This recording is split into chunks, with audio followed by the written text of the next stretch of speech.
noting those times in your life when you get the butterflies and you feel the queasiness, and perhaps there's a little voice telling you, I don't know if you should do this, and trusting in your gut to say, forget the butterflies, forget the voice, that's what I'm going to do.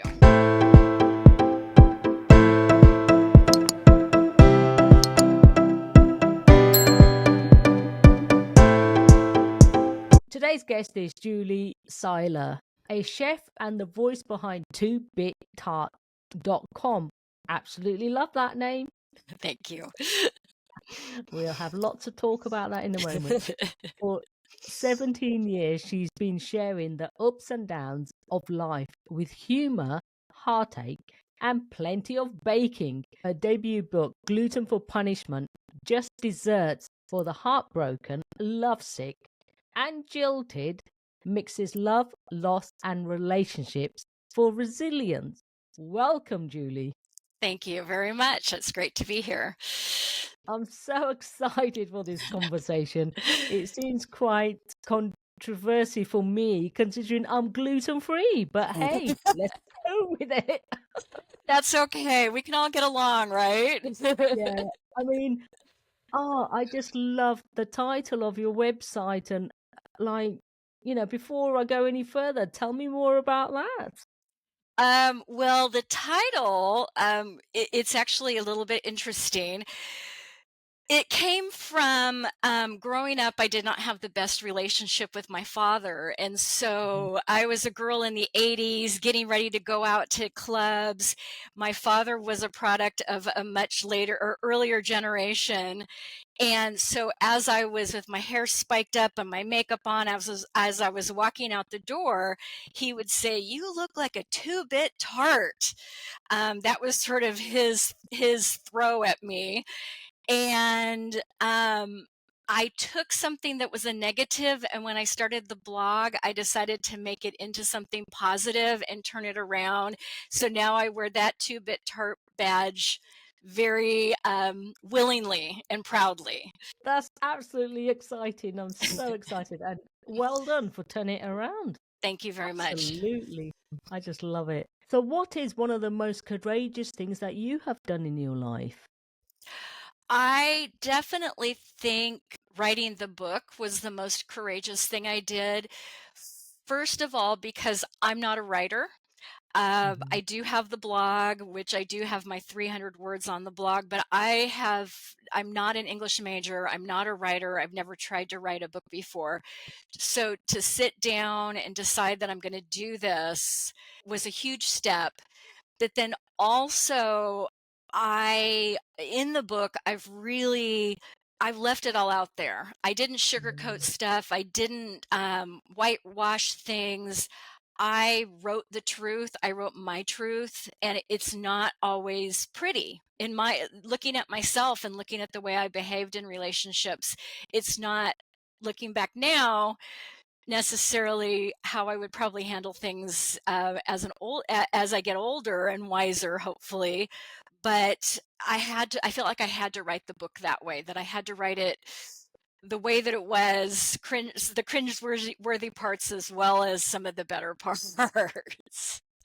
Oh, that's excellent. And thank you so much for sending me a copy of the book. I absolutely, like you said, you didn't sugarcoat anything. I absolutely love your chapters, headings. Thank you. Each chapter heading is phenomenal. So let's dive straight in. So what took you on writing the journey of the book and blogging? Have you always been a writer? Is that something you always wanted to do? I had no idea I had the writer within me. What happened was I was blogging, but basically keeping it very private, and it was more of just a record of my day-to-day life. I was able to go to culinary school at 42 in 2009. And after culinary school is when within the blog, I started continuing to write what was in my head, but also pairing it with various recipes and dessert recipes. So that is sort of where the blog came from. Um, Deciding to write a book, for a number of years, people had told me that I should write a cookbook, and I wanted to write a cookbook, but I wasn't exactly sure where to direct my efforts. So, you can't just write a very general cookbook. It needs to be something very specific. Is it going to be stone fruits or lemons, or, what's the hook going to be? Mhm. And it was during the pandemic, and I was socially distanced walking with a friend of mine, and I said, I really need a project during the pandemic. She said, well, why don't you write a cookbook? And I said, yeah, I've thought about doing that, but don't know where to go. She said, well, why don't you just make it sound like your blog? And I don't know why, it was right in front of my face. I don't know why I didn't think about that. And so that's sort of where I took it. And originally it was going to be a cookbook with maybe Mhm. some little life snippets. But as I sat down to actually begin writing the book, I realized I had much more to say than I thought I did. There was more in my head. And so I sat down and I wrote like 30 pages really quickly and said, I think this book needs to be a memoir and not a Yeah. cookbook. So it's a memoir, and then it has the 40 dessert recipes in it as well. That's absolutely phenomenal. Absolutely, I love it. Because like I said, I've got a copy of it, and never mind the recipes, it's just interesting reading it. Like everything you say in it. Yeah, it's absolutely. I love the chapter titles. Thank you. Mr. Oxblood, is that how you Yes, pronounce it? yes, yes. And there's so many. A slice of singlehood, Mr.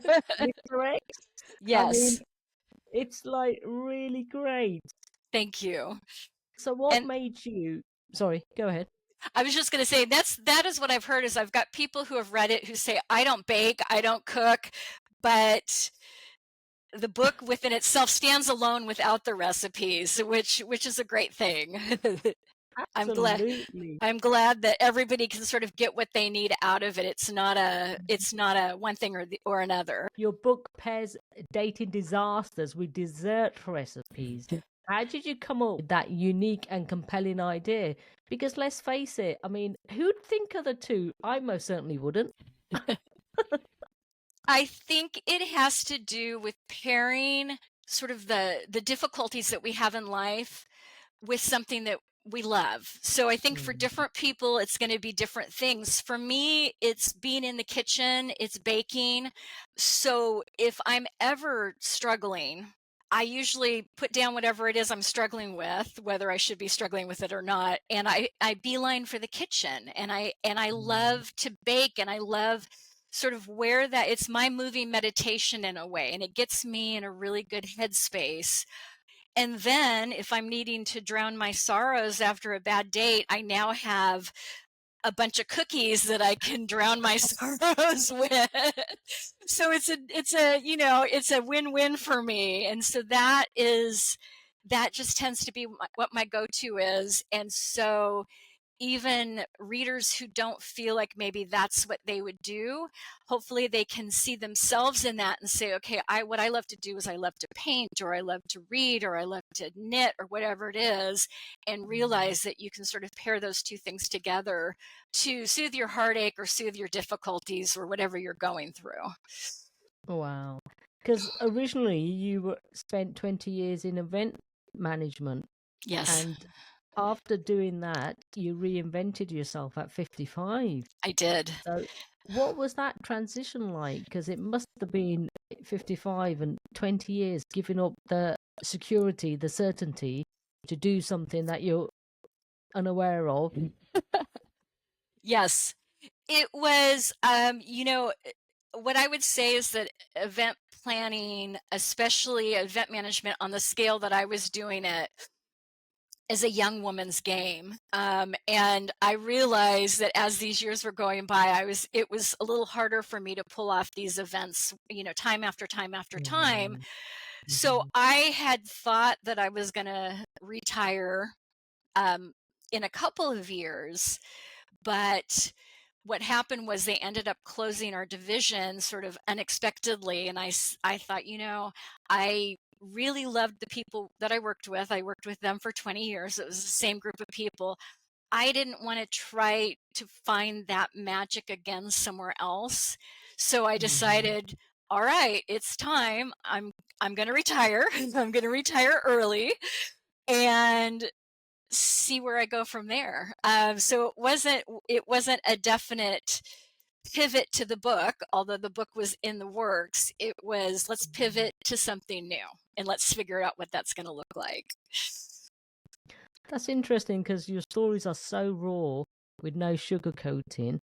And how did you balance that with honesty and humor without tipping into self-pity or self-flagellation? In the beginning, I would never say there was self-pity there, but there was definitely some self-flagellation, blaming myself Mm, for everything that went wrong. And I realized, partially through working with my writers group at the time, and partially as I'm laying these stories out, I could take my portion of the blame, but not necessarily all of the blame, which is something mm, I've done a lot of throughout my life. Is it's my fault. So part of this was looking at this going, oh no, I am not completely to blame here. My choosing may be wrong, but the other people in these relationships had something to do with it as well. And I mean, for me to write it, it had to be as raw and honest as I could possibly make it. It didn't When I didn't want to delve into something, that's really it was a little something sitting on my shoulder saying, you need to go there, you need to yeah. go there. And so I realized, I'll let my editor cut out the parts that shouldn't be in the book, but I had to write it all out, and I couldn't pick and choose. Wow. I mean, how did that feel? Because writing it all out must have been quite cathartic. It was. It was. That's why one of the reasons I say that writing the book was one of the hardest things is as well. This was after I was no longer working in event planning. Every day I would sit at my computer and I'd write for 7 hours. Wow. And it, not being a writer, it was hard enough to actually write it out. But then it was also like a 7-hour therapy session where I was opening up these ideas Mm, and getting this stuff out there and making connections, which I was not expecting. So during that time, I didn't do a lot. After, I would close the laptop around 5. My friends would say, hey, you want to go out to dinner? And I'd be like, no, I just want to relax. I want to sit at home, mm. just decompress. And dare I ask you, your relationships in the book, has anybody reached out and said, "Oh, I've read your book. Is that about me?" No, not yet. The book's only been out for 2 months. Okay. I am expecting it, and perhaps I'm expecting a text that maybe is not quite so nice as you worded it. I do know one of the characters in the book is aware of it, Yes. and I have heard some rumblings about that, but to my knowledge, they haven't read it, and I think if they did read it, they would realize that I did it from a place of, there's 3 versions of the truth. So I did it from my version of the truth, which I know is Mm, probably not their version, yeah, and I tried to do it with love. That was something absolutely. that my editor kept telling me as I was going through this process, is right from a place of love, and so I really did try to do that, as imperfect as they are, to write it from a place of love. And let's not forget the humor as well. Yes. Which that's sort of something that Mhm, always comes out in me, because relationships they're messy and they're not mm. perfect, and we're messy and we're not perfect, and I think we need to be able to laugh at situations, laugh at ourselves. And that's what I tried to do within the book. Absolutely, that's beautiful. And now you've created a life on your own terms because you've never married, no children. Dare I say, is that after the disasters in the relationship? Or have you just decided, no, I'm okay as I am? I think that's only solidified it. It's funny. I just went to my 40th year reunion, I believe, 40th year Wow. reunion, and talking to people from high school. They said, you've always kind of marched to your own drummer, and I think that's true. I've always done things my own way. I've never felt comfortable going with the flow. So as I was going through these relationships, I kept, thinking, is this somebody that I could spend the rest of my life with? And the answer was no. The answer was always no. Um, and I looked at my friends who were having children rather young, and I was like, is this what I want for myself? And do I think I would be good at this? Which is another thing, is it's, even if I want it, am I going to make the right kind of parent? And the answer Yeah. was always no. And so I think probably in my late 30s, maybe early 40s, I said, it's just not the path for me. It's not what I want. I've had since I wrote the book, the time period, I've had, great relationships that were very positive. They were much more healthy, but throughout it, my partner knew that marriage was not on the table for me. It was just, we could live together, we could do whatever. It's just not, I don't see the need for it. And I think it's sort of, I don't know that it's a convention that really works nowadays for a lot of people. Yeah, for sure. I mean, a lot of people don't get married, they live together, they'll have children as well. And then you have mixed families that have already got children and then they start a relationship with someone else. Takes all kinds now. Right. So, yeah, absolutely. It's very different. So, yeah, looking back now with all the things you've learned, like you said, you've better relationship now. So, what advice would you give someone starting over in their 40s and 50s and beyond? I think don't ever say I'm too old for that.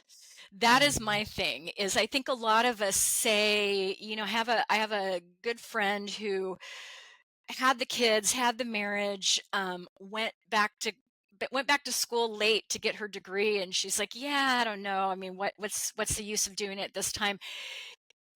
Do it. You're going to be 70, 80, 90 regardless. Be 70, 80, 90 doing the stuff that you wanted to do, rather than saying, oh gosh, I really wish I had done that. So, I mean, that's for me, becoming a writer later in life and realizing maybe I won't get as many books out as I'd like to. At least I've done it, versus sitting there 20 years from now and saying, oh, I wish I had written that book. Absolutely, yes. But the thing is, you actually are a classically trained chef as well. I am, and I did that late in life too. I did that, I think I was 42, and I was in culinary school with people in their 20s. So Yeah. we're 7, 8 hours on our feet learning stuff, and I'm like, oh, my back. And I was with a bunch of younger people, but again, it was something I always wanted to do, and it ended up at that time that it was the right time to do it. There was sort of a downturn for events, and so I was able to take time off from that and still have a job when I came back from it. So I grabbed the brass ring and I went for it. And I'm so glad that I did, because as now I move into whatever my careers look like in the future, it's probably not going to just be writing, whether it's bakery or something like that. I now have the skills to start and to do that. So am I right in saying you've started everything later in life? Not that there's anything wrong with it, like you said. It's never too late, and you're a fine example of that. Is that keeping your options open, or did you not just decide on what you wanted to do?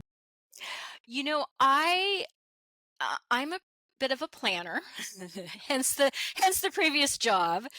I'm a bit Yeah. of a planner, so for me, it was very important to get certain things in place before I could start exploring. So I bought my first house. I was 22 years old. So I bought a house very young, Mm.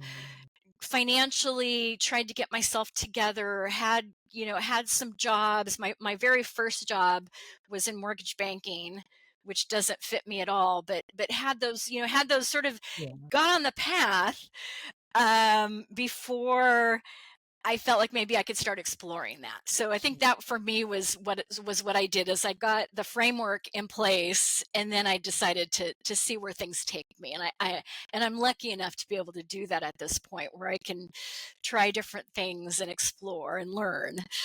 I think that's fantastic because at least you're got the stability and now you can do what you like.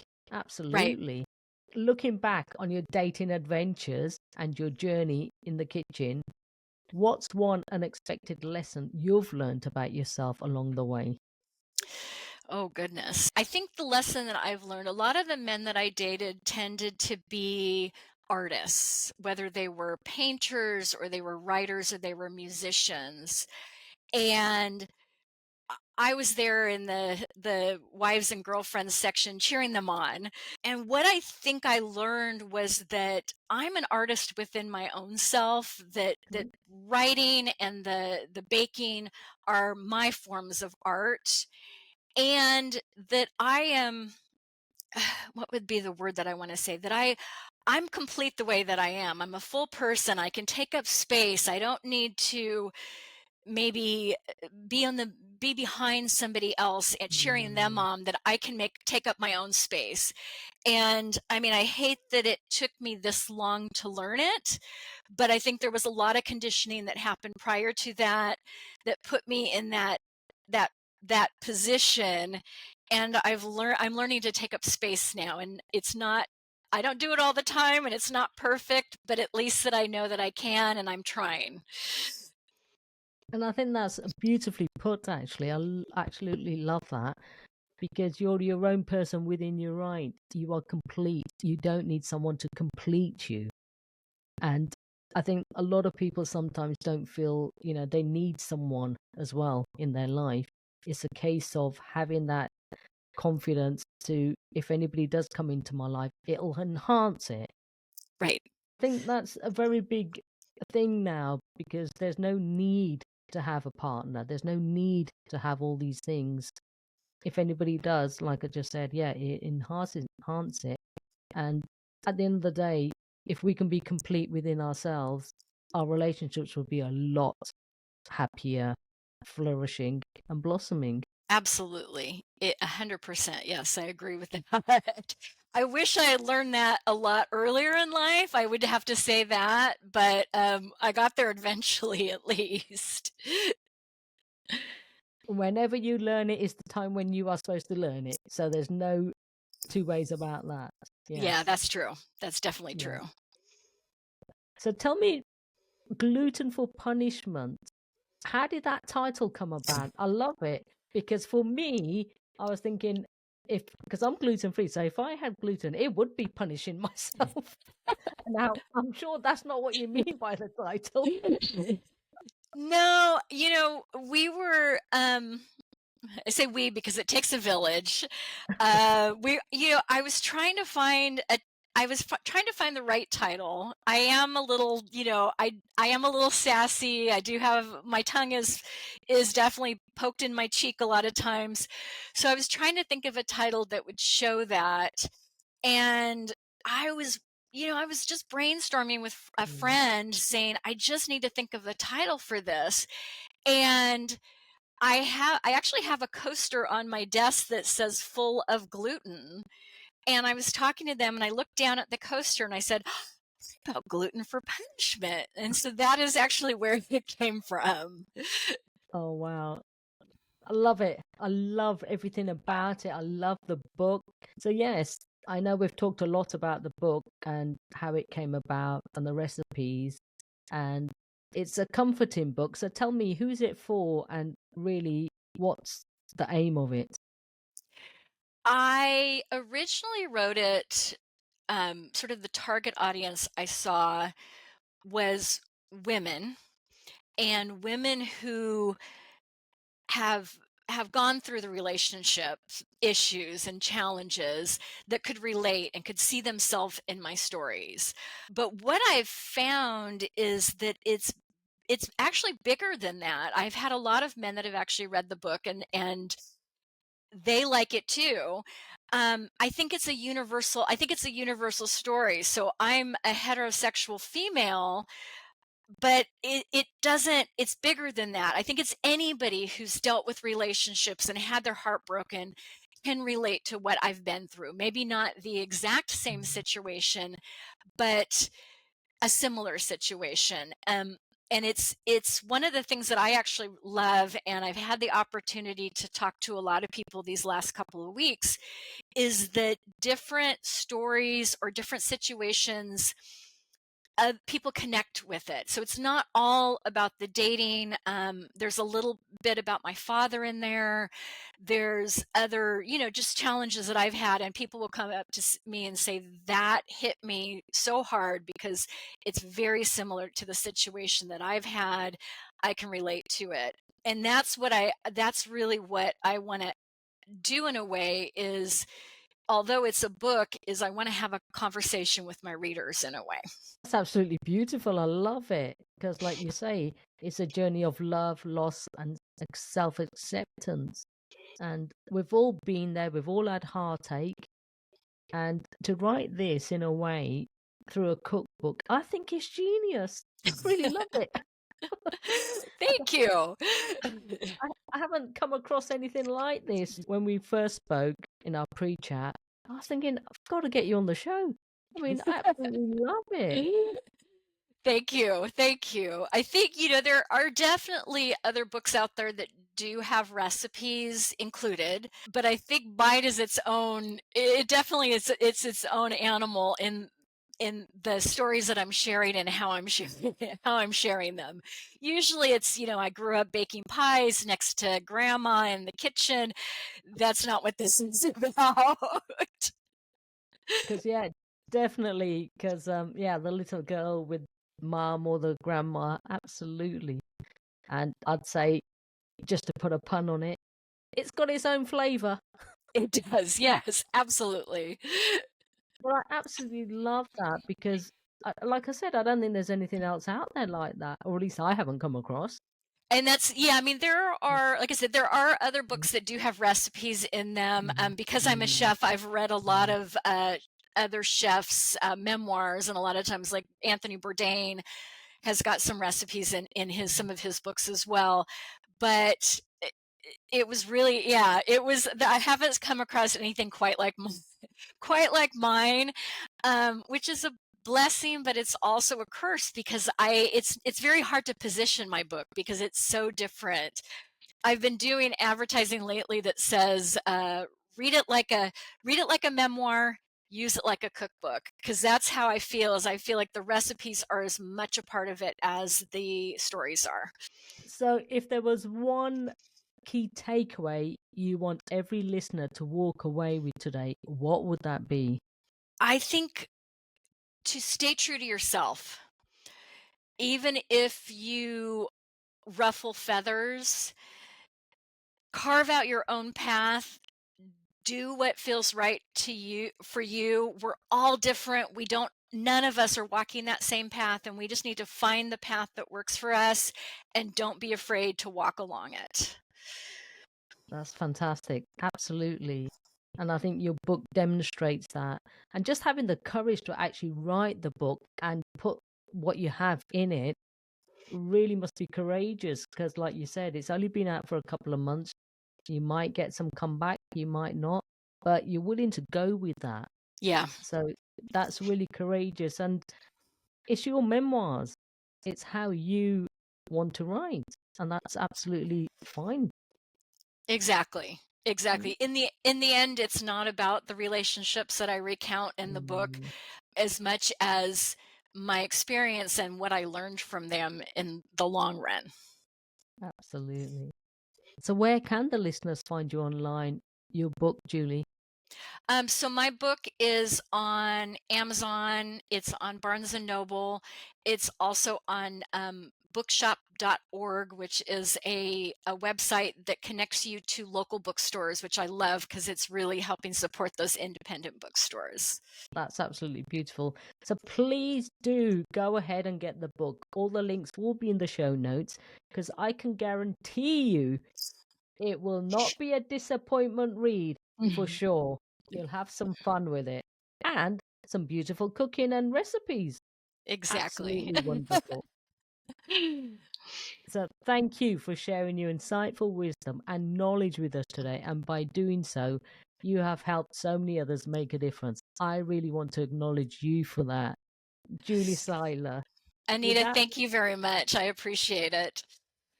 it's my absolute pleasure. And I shall continue reading the book. So we are all about Create the Courage to be Fearless podcast here. What is your definition of courage? I would say noting those times in your life when you get the butterflies and you feel the queasiness, and perhaps there's a little voice telling you, I don't know if you should do this, and trusting in your gut to say, forget the butterflies, forget the voice. That's what I'm going to do. Whether it's big or small, I think that's it.